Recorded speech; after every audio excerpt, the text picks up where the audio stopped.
Hello and welcome to another episode of the GetPsyched show. This week I chat to former Scotland cricketer Qasim Sheikh. In part 1 we discuss how Qasim fell in love with the game, his experience of moving down to London at 17, playing against some of the biggest names in the sport and getting to play and travel all around the world. In part 2, which will be released the following day, we speak about Qasim's experiences of racism in cricket and the process which found Scottish cricket institutionally racist. A very honest and passionate interview.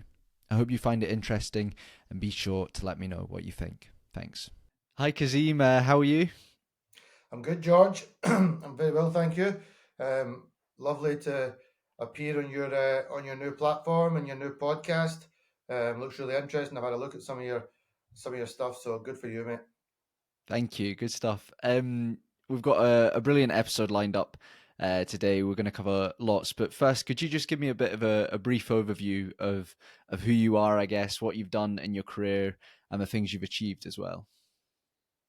Yeah, so I am born and bred in sunny Glasgow, although not very sunny out there at the moment. And Yeah, I'm from a mixed background. My mother is born and bred Scotland. My father is from Pakistan, who came over to the UK. And safe to say, coming from that part of the world, cricket is in the blood. So from a very young age, from maybe 3, 4 years old, I already had a cricket bat in hand, and then made a couple of visits over to Pakistan to visit family when I was very young. And like the way you see kids kicking a football around here or a rugby ball or whatever, and over in Pakistan, there's just a cricket match happening everywhere, literally. So just took a real love to cricket and just kind of came back. I joined the Clydesdale Cricket Club in the south side of Glasgow at the age of, not quite sure if I was 7 yet. I think I was only 6.5 at that point. And it's quite a funny story that's followed me my whole life, unfortunately. I do blame my mother, but she introduced me to the cricket club coaches as, this is my son Qasim, and he sleeps with his cricket bat. So that followed me in quite a few news articles through the years, which is quite embarrassing. Thankfully, to report, I no longer sleep with my cricket bat. But yeah, that's just a little fun story to start things. My mum had said, I think she introduced me, and she'd said something like, they started taking kids at, I think it was the age of 7 years old, so I wasn't quite 7 yet. And my mum was talking to the coaches and said, my son's cricket crazy, and but he's not 7 yet. And they said, oh, we don't tend to take him until 7. And during all this conversation, I'd already made my way over to a bunch of lads that were playing a game on the edge of the turf on Clydesdale, and they said, oh, well, we can have a look at him. Where is he? And I'd already had a bat in hand. I was smacking a couple around, and the coach just kind of looked and said, oh yeah, no, he'll be all right. We'll take it. We'll take him. And then it just grew from there. I progressed, kind of learned my craft, and was coached and developed at Clydesdale Cricket Club. I'm grateful to them for that. And then I played for the Western District when I was 12 years old at under 13 level, and then I was selected to play for Scotland, and I played under 13, under 15, under 17, under 19, A team, and then national team for Scotland. And it was just amazing experience as a youngster, getting to travel around, playing lots of cricket, competing south of the border against a lot of the young county sides as well. And then when I was 17, I signed a professional cricket contract to move from Glasgow to the big scary city of London, and head down there. My place of work was Lords, and I was at the MCC Young Cricketers, and I had 2 seasons there with them. I then, when I was 17, played in the Under 19 World Cup in New Zealand, which was also an amazing experience. And from I mean, to other things I've done, I travelled. I once I've not seen. I once went through 7 years of not seeing a British winter. So I would leave in September and come back in kind of late March. And went to countries such as South Africa, New Zealand, Australia. I wish I was there right now, George, because waking up this morning and last night, I was missing some of those days. And yeah, just you know, love my cricket. Played a lot of cricket. Also played a bit of boys' club football when I was younger in my teenage days. But when cricket started becoming more my full time kind of role, then football had to kind of come to the back burner. And yeah, that's a bit of a snippet of my background. I'm also a podcaster, which I started 4 years ago with Shaky Sports Journeys. That's been amazing. Doing what you're doing with yourself now, and you know the joys of chasing and finding other guests and constantly networking. So that's been fun. And now I've just ventured into also doing a bit of sports journalism reporting for BBC Scotland as well. Amazing, excellent stuff. You've given us a really great overview of sort of from when you were young all the way to where you are now. I guess looking back when you were younger and cricket sort of seemed everything. Did you find others, especially in Scotland, cricket isn't a main sport compared to maybe south of the border. Did you find others in your community and in playing at Glasgow who were just as cricket as mad as you? Well, you know, from growing up in Scotland, we've got a massive South Asian community in Scotland, and as I said, it's in the blood. So you know, there's no shortage of people playing cricket. However, you'd be surprised how many people born and bred in Scotland have taken to cricket.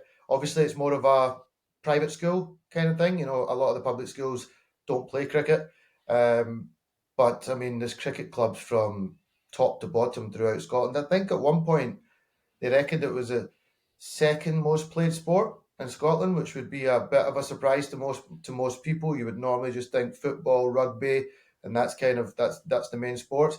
But yeah, there's a lot of people playing cricket in Scotland, but of course not quite on the same scale as England. They have a full professional setup down there with county cricket. Obviously, it's not quite the same scale up in Scotland. And I guess as well, you talked about playing football as well when you were younger. Was that the only sport that you played alongside?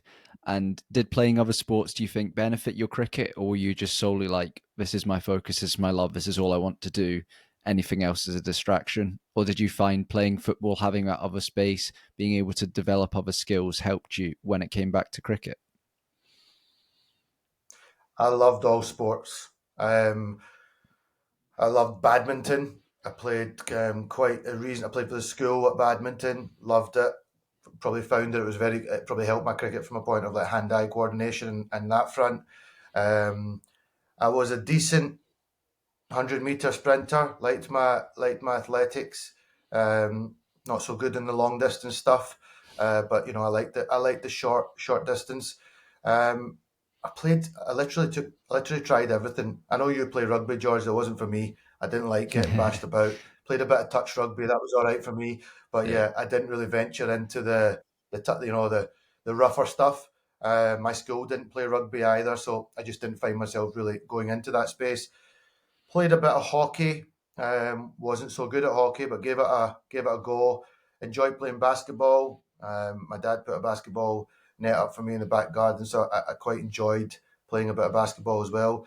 And did a bit of gymnastics when I was really young as well. So yeah, some people will ask me sometimes, should I try to get my child to focus just on the one sport? And I'm always really encouraging about saying just let them play whatever they want to play, and something will eventually stick that they kind of take forward.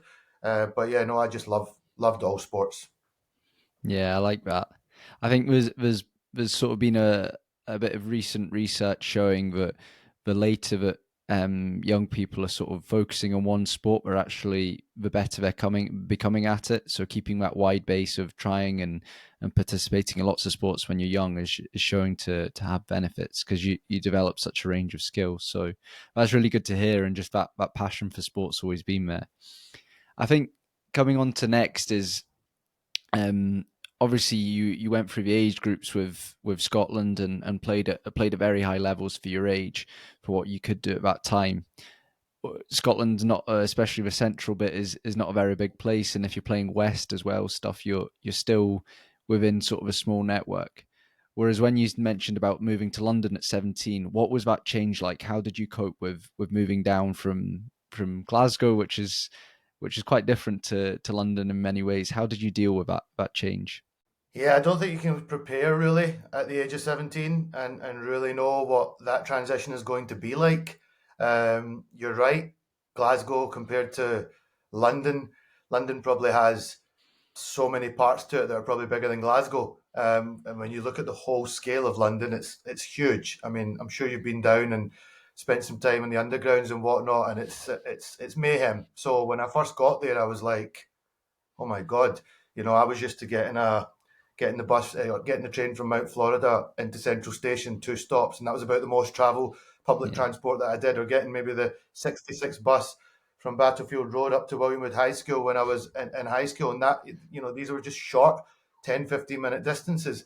Whereas now I was having to plan my travel. Say I had to be at a certain place at a certain time, I was having to give myself an hour and a half, 2 hours, not even to travel that far, but it just took so long to make your way through London.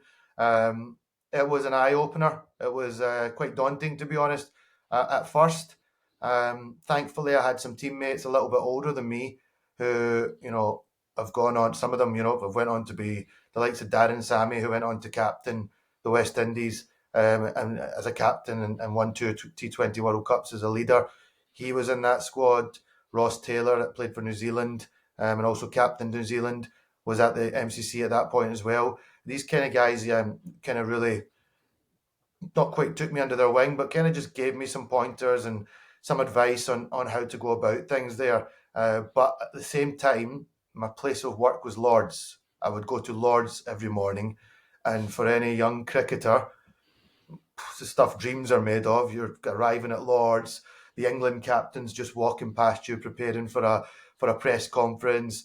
The likes of Flintoff and all these big names are coming to play a test match. The Australians are touring, Pakistan are touring, which is like, I was like a kid in a candy shop, to be honest. We used to get to also, we used to bowl as net bowlers to some of these guys. So you've gone from Glasgow to rubbing shoulders with some of the greatest cricketers in the world, and it's yeah, it was a big transition, but also I was just so excited by it that I took to it.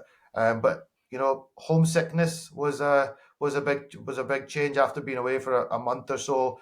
Started to realise that being away from home is quite difficult, lot to learn. I lived off cheese and tuna sandwiches for quite a while. I didn't really know how to cook or really fend for myself much. So a lot of learning at a young age, but I think it was good learning to set me up for other ventures that I went on in future, which was even further afield. But yeah, I did phone my mum and dad a few times asking if I could get a flight back for a few days, just so I could get home and experience some of my normal comforts of living with your parents. Get some of my mum's good home cooked food, and then back to London again. Yeah, yeah. I think a lot of people can resonate with that feeling about coming home to a home cooked meal by your mum. Um, I guess obviously you were going down. What was the situation you were going down to? Were you given a lot of support with accommodation, with people you were living with the whole change of lifestyle, or was it sort of here's an opportunity? Was it a bit up to you just to figure it out to what you need to do? The latter of that question there is what it was. Um, Personally, I think if you're having like 17, 18-year-olds coming from quite far, there was some boys that were travelling. There was a couple of boys, obviously, one boy that travelled from New Zealand, the Caribbean. There was people coming from all over. I think there could have been a bit more support. Maybe just a little bit more of advice given to me when I first arrived there. Look, there were some great people, and they did help me, but you really had to kind of just figure a lot of it out yourself and kind of fend for yourself. I stayed in a hostel with pretty much all the rest of my squad. It was quite a high end hostel. It was like mostly for uni students that were coming to study. It was very secure, and there was loads of people there from all over the world that were coming to London to do different things. So that was quite cool, meeting different people from different walks of life. But again, just lots of learning. Trying to fit in as a young lad as well, coming from Glasgow. I think I wasn't quite ready for that at that age, and trying to kind of make friends, kind of understand other people. Um, going to my room sometimes and feeling a little bit out of my depth.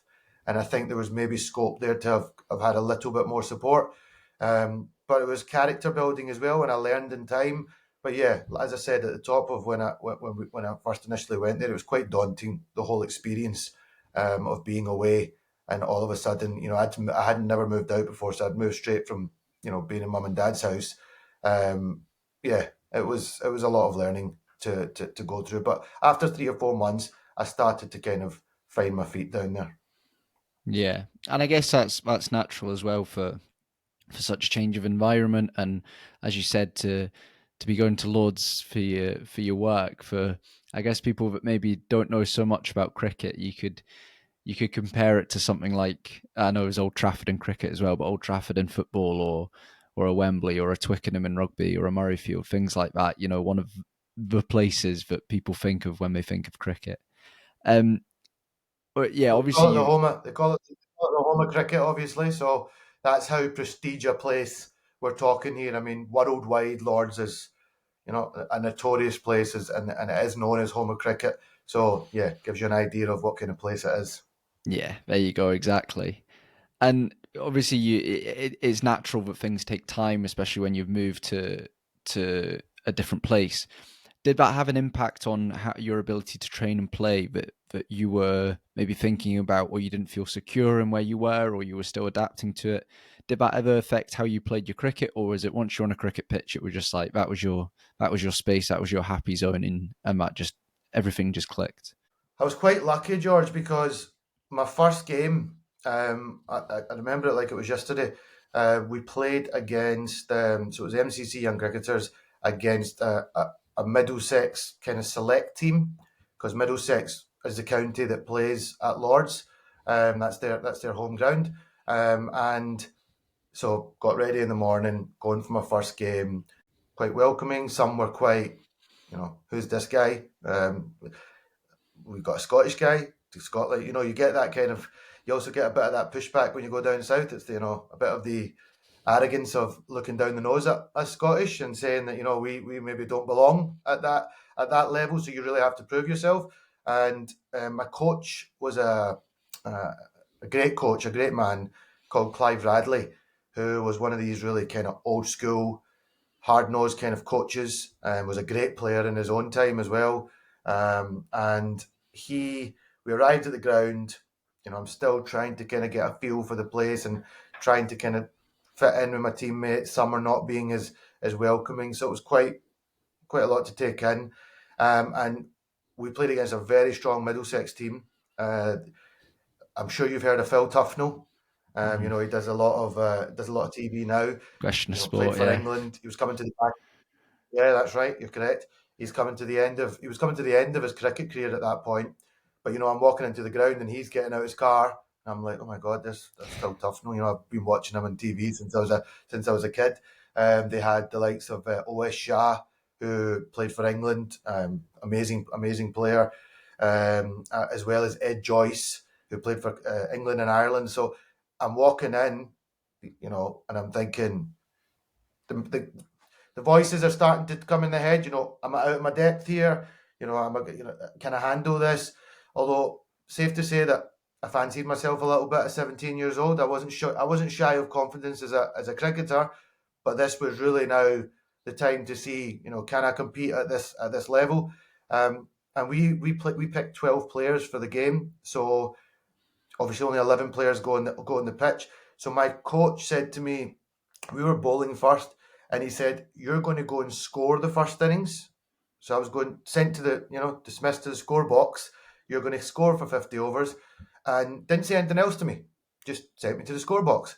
So I'm scoring the game first 50 overs, and then I was walking back round at kind of tea time at halfway, and he just said, "Shaky, you're batting at three for us. Second, you're batting three." So I've not even been in this game yet. I've Wow. not even gone over the boundary line. They've all played, and I'm getting told you're batting at number three. It was a lot of nervous energy, but I actually went out to bat and I scored a 50 on my first game for them. I got fairly given a rough time by Phil Tufnell when he was bowling at me. He was getting into my face. He was telling me I didn't belong there. A couple of little bit, and it was brilliant. I had all that nervous energy, but at the same time, I think I used it quite well at that point. So to come down, I kind of earned the respect of my peers quite quickly because I proved at a decent, a good level that I can play here. And then I was actually approached by an ex-England Test off spinner who was Middlesex's coach, a guy called John Embry, who approached me after the game and asked me to come and play a few games for them. And I think there was a bit of a. I had some really positive feedback from my teammates, but I think there was also a bit because the MCC Young Cricketers was like a route to get signed by a county. It was like you were in the shop window, Yeah. so a lot of these guys we were all competing to impress the counties. So I think a few guys were not too happy that I'd come down and just perform so quickly. So I wasn't getting such a warm response from some of them, but that's the nature of sport. Sometimes it's very competitive. But some guys were really good with me. But it gave me the chance to at least, in cricket and sport, in any sport, you got to earn your respect. Nobody's going to just give it to you. So to get 50 in my first game kind of put that to bed that, okay, he can definitely play a bit. And then it just went from there. But I started off very well, but then I went into a very very tough patch where I didn't perform for I didn't get a decent score for about a month, and that's where I started to have the real homesickness. I didn't really know maybe what you know depression etc. was, but I think I was probably starting to have first kind of experience of feeling a bit depressed.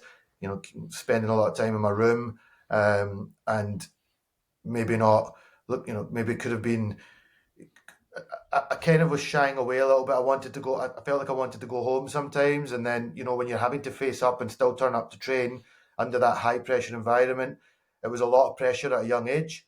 But thankfully I came through it.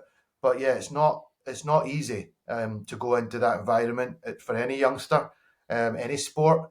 When you get to that kind of elite level and you're starting to go into the professional ranks, you're going to go through ups and downs. It's never going to be plain sailing, and I think that stood me in good stead for kind of going on in my cricket career, that period of kind of how to come through this and understand the mental challenges and toughness and the resilience that you have to have in cricket. I mean, there's test cricketers out there who've played at the top of their game that have suffered through that mental toughness of cricket and depression and have had to take breaks from the game for a little while. So you can imagine at 17, 18 year olds, it's a lot to kind of you have to learn a lot about yourself. But it was it was good. It was good. It was tough at times, but I learned a lot. Yeah. Yeah, you've like gone through so much there. There's so much to unpick.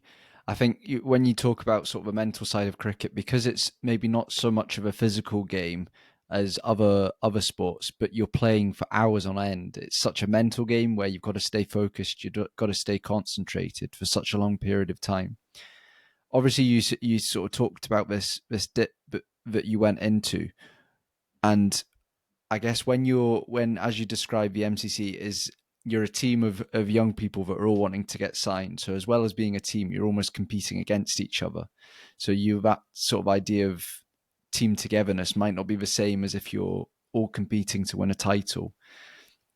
So did you feel like there was a strong support network when you sort of went into this period? Do you feel like you had friends or you had people involved in the setup that were you'd be able to go talk to, or did you feel just quite alone? If I could have done it again, I would have probably went to my coach sooner. But I didn't want to be seen as you. I didn't know. I mean, now it's so different, George. In sport, there's so much more emphasis on mental health and sports psychology, and there's so much more support in place. This is quite a while back. You're talking, I'm 39 now, and this is when I was 17, 18. There wasn't as much of a understanding for that. And I think a youngster or a cricketer would see it as you don't want to go and talk to anybody about it because you might be seen as like weak or you're not up to it. So yeah, I probably chose to kind of just shy away from it and try to just kind of deal with it myself. I had a couple of good teammates around me, but you're right. I wasn't playing for a county team at this point where we're all on the same. We've got that togetherness. I mean, there was a reasonable team camaraderie, but everybody's hungry. Everybody wants to put that pen on the dotted line for a county. Everybody wants to get in there before somebody else. So everybody was looking to impress. And, you know, I didn't get on with some teammates. I banged heads with a few teammates from the point of view of, like, I think because I was struggling, if somebody made like a negative comment to me at training, or there's, I mean, cricket, and you've been involved in sport as well, George. There's quite a lot of banter that flies about, but when you're not in a good headspace, then it's quite difficult to deal with. Again, I was quite young at that point. As you go on in your career, you learn to handle it better. But because I was in a bit of a tough patch as well, I found it quite difficult to deal with. Um, but again, I learned in that space. But my learning from it, and if, for any young sports people out there that are watching this, that are trying to break into that elite level at their sport, I would certainly encourage them to. There is a lot more support in place now. I don't know. I can't speak for all sports, but I think there's a real focus on mental health and sports psychology. So there should be somebody around to offer support, and you need to go and reach out to somebody and speak about these things, because it can really help you, and you can understand things a little bit better, and you know that somebody's aware of your situation and they can then monitor and help you if you need it.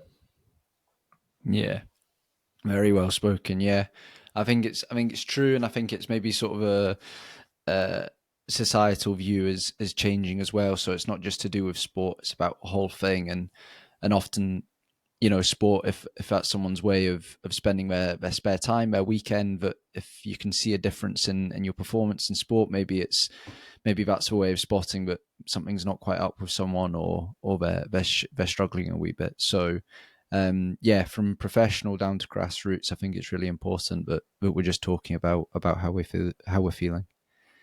I guess moving on from that experience of moving down to London, where did you go next? What happened next with your career? So around the time that I went to the MCC, I also got the opportunity. I was selected. Um, I think it was just before I went to the MCC. I probably went to that first, and then when I came back, I went to the MCC. But when I was 16, I was selected to play for Scotland in the Under-19 World Cup. So that was the first. That was also huge, because it's everyone's dream to play, against the best of the best in any sport, if that's what you're aspiring to do. Not everybody wants to play at that level. Some people just play as a passion. I was obviously hungry, along with the rest of my teammates in the Scotland 19 team. We wanted to go and test ourselves against the best. So one of my biggest cricketing memories was playing at Watsonians cricket ground. When you play for Scotland, you don't automatically get included in a World Cup. You have to qualify, and we had a European Championships where it was Denmark, Holland, Ireland, and Scotland, and it was just one place up for grabs. One team goes to the World Cup.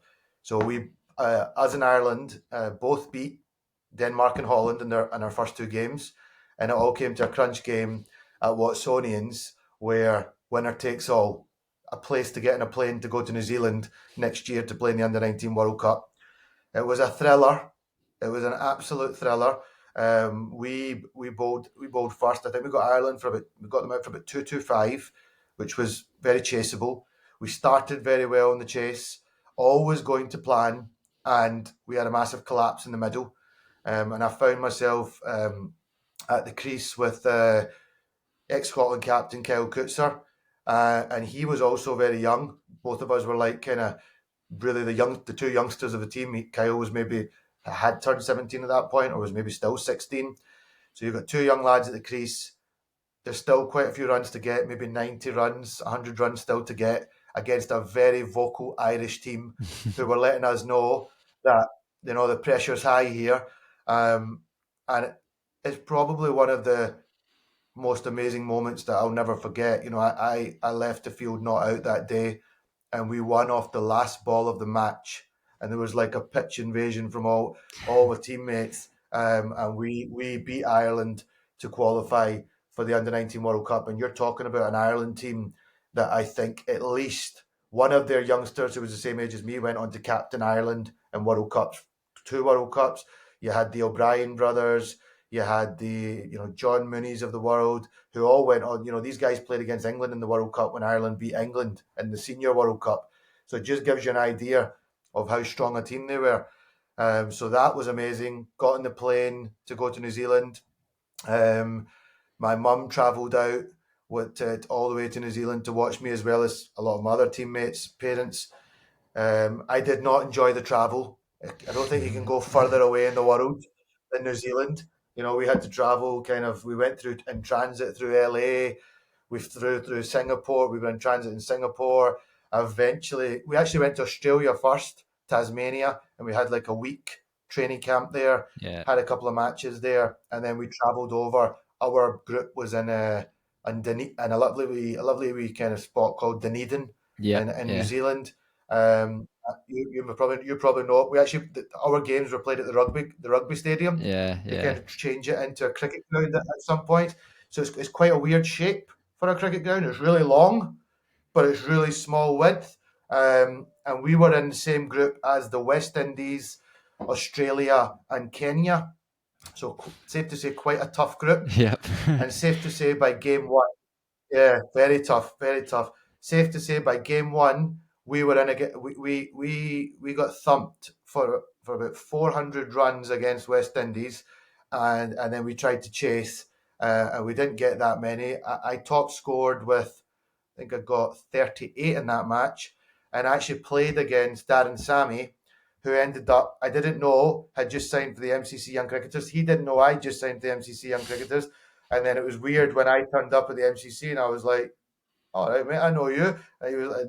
We became pretty good friends from there.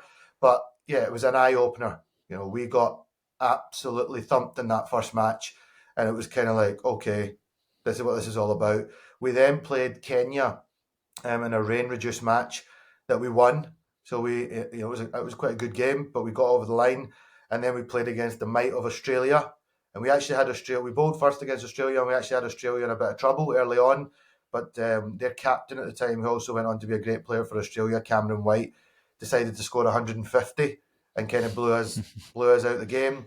Yeah. And again, you were coming up against guys. You're used to facing guys bowling, late 70s or whatnot, and then you've gone into a deep end and you're facing guys now bowling kind of mid 80s, 80, and I'm talking about miles per hour here, and kind of even some probably a bit quicker than that. So I loved it. It was amazing. My mum came over with one of those old school video cameras. I don't even think you'll remember them, George. And she videoed all my games, so I had footage of it all.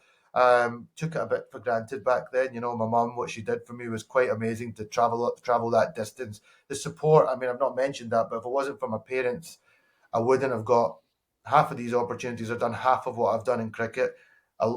Everything is down to my parents and what they, the way they helped me to have those opportunities. But yeah, it was just amazing. Being away with your peers that you've grown up with, and being away at a World Cup, it was a great experience. But yeah, beyond there, I mentioned to you before we started recording, I once never seen 7 winters in a row in the UK. So, I was traveling from the age of 19. I traveled to countries, South Africa twice in a row, then Australia, then New Zealand, then Pakistan, and these were for 6 months at a time. And you're welcome to ask me about any of that, but I would do that in the off season because cricket is just non-existent in the winter months in Scotland. There's no cricket getting played. You can train indoor, but it's not the same. So I would take myself away to play abroad and be playing regular matches and gain experiences of other places. Learned a lot about different cultures, and I would encourage any young sports person to try and take themselves out of their comfort zone and go and experience other places. It's amazing what it can do for you. Yeah, excellent. I'm going to ask you a wee bit about that. Just back to that Ireland game for the World Cup qualification. Obviously, batting and bowling first is a bit of a difference in your mindset. It's a bit like in F1 if you prefer to have the lead or be chasing it. What did you prefer? Did you change throughout your career? Did you always prefer batting first, or did you prefer bowling? Did that change? Did certain experiences think, God, I can't be chasing anymore. I just want to get a lead. Things like that. How did you see it in your mind? I've always been I tend to be a more runs on the board guy because I think it depends on the conditions in cricket a lot as well, as Yeah, I'm sure it does in F1. I mean, I don't know too much about F1, but I know if the grid's a bit wet or, there's different techniques that need to be used. But in cricket, if it's a good day, sunny day, and the wicket's good, then I'm always, if I captain quite a bit in my career as well, I would always want to be a guy that would win the toss and bat first. Because the way I see it is, you put the runs on the board, and then all 11 of you go out there together, and you can really put that pressure onto them to chase. But sometimes the coin comes down the other way, so you need to be ready for it. And sometimes in cricket, there could be overcast conditions. The wicket could have a bit of juice in it in the morning. So really, you don't want to bat first. You probably want to win the toss and try and take advantage of those conditions and bowl the team out as quick as possible. But chasing is always a different kind of pressure. I mean, a team could score 150 against you, and you could lose a couple of wickets in the chase, and it's amazing the way that pressure changes. Whereas when you're setting, I feel like it's a little bit less pressure.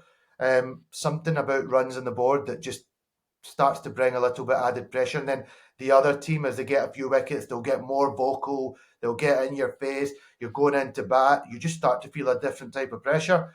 But it's all part of the game. It's all part of the game. And sometimes you need to be prepared for all avenues that might be presented to you. yeah. I think it's a really fascinating part of cricket that you don't see. Maybe F1's maybe a good example where conditions and because of a time period that cricket lasts for in a game of football or rugby, if there's wind, if there's weather, it's not really going to change over the course of an hour and a half. Usually it's going to be kind of settled, whereas over cricket, because it's so long, it can change throughout the day. And think about those conditions and whether you want to chase or bat or take the lead is, I think it's so fascinating and a part of decision making that you don't really have it doesn't play such big of an influence in other sports. um Yeah, you're obviously talking. You're obviously talking. Sorry, George, I interrupted. no, There's no. obviously different formats of cricket. You've got Test Yeah, match yeah. cricket, which is 5 days, and and then you've got one day cricket, which is still quite a long day. It's a full day, and then now you've got this T20 cricket, which is more like action packed, 3.5 hours. But T20 wasn't around when I was coming through early doors. It wasn't till later in my career. But sorry, mate. Sorry to interrupt you there. No, no, good. Keep me right, because my cricket knowledge is a bit limited, but I try and know what I can. I'm just thinking back, just how it can change as well, the momentum of stuff. I think it was the third Ashes Test last summer, and England have basically just got to walk through. They'd only got a few more runs to get, and they've got a couple of strong batters. And then within 5 minutes, they lose sort of two or three batters really quickly, and it's like their bowlers batting for like, I don't know, it was like 20 runs they still needed, and he ends up hitting a six or something, and it's just like the unexpectedness that the game can change so quickly is for what can be such a long game. I think is so fascinating, and yeah, that sort of mindset of how you approach it all is really interesting. Yeah, it's also very fascinating to a lot of people that I've met through life who cannot understand that you can play 5 days and it can end in a draw. It's people who are just like, really, 5 days and it ends in a draw? No chance. It's not for me. But then I obviously have to explain to them that it would be part of a series, and it all adds to the. I mean, some of the best games sometimes you've ever watched. England saved a Test match in one of the Ashes, a few previous Ashes ago, where Monty Panesar and James Anderson, the two bowlers, had to bat it out at the end against Australia, trying to get that last wicket, and they didn't get it, and it ended in a draw. But it was one of the most fascinating, exciting for a cricket fan, of course. But I even had some other people come to me after that and say to me, "I watched a bit of the Test match. Oh, that was like edge of your seat stuff. You just wanted them to get to the end and survive." But yeah, for other people, it's like 5 days and it's a draw. Nah, not for me. Yeah, yeah, that's the love of it, I guess. Just moving on to, obviously you mentioned you spent many winters away from Scotland, which many would deem very fortunate. At the moment, as we're recording, it's the middle of the storm. I can't remember what it's called, but last night. I don't think many people were getting too much sleep. So you spent that time abroad, and you said it had such positive experience. How was it moving abroad for such long periods of times? Did you have that same feelings of homesickness when you were younger, or were you a lot more adapted? Additionally, as well, sorting out these opportunities, were they quite easy to come by because of the level you were playing at, or was there a bit of uncertainty, a bit of last minute planning when it came to these times of moving abroad? Yeah, so by the time I probably started to venture abroad, um, you're right. Having had a bit of experience of being in London and being away from home, it wasn't completely alien. But like I said, I could phone my mum and dad up sometimes if I had a stopgap and say, "Can I get a 1 hour flight? Back to Glasgow."